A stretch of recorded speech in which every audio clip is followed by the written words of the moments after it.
BJP national spokesperson Shehzad Poonawalla welcomed SEBI's decision giving the Adani Group a clean chit in the Hindenburg case, describing it as proof that truth has prevailed. Speaking to ANI, he accused those who backed the US-based short sellers' report of acting as economic anarchists and terrorists who harmed India's financial stability. Poonawalla criticized Congress leader Rahul Gandhi and the party for using the Hindenburg report to stall parliament and create panic in markets. He asked whether they would not apologize for trying to profit at the expense of Indian investors. He alleged their actions amounted to creating economic anarchy and demanded accountability.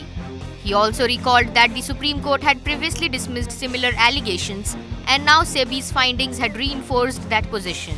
Pointing out that Hindenburg itself has shut operations, Poonawalla termed the outcome a triple strike against the short seller. Supreme Court advocate Ishkaran Bhandari also endorsed SEBI's conclusion, arguing it was unsurprising given the lack of evidence. He claimed an ecosystem within India targeted the Adani Group to serve foreign interests and undermine national wealth creators.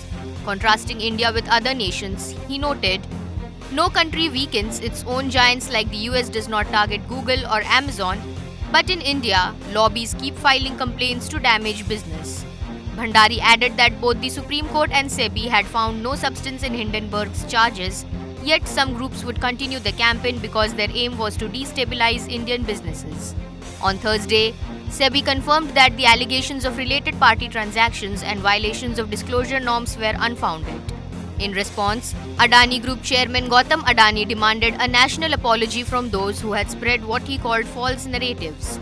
He reiterated the group's commitment to transparency and expressed sympathy for investors who lost money due to the controversy.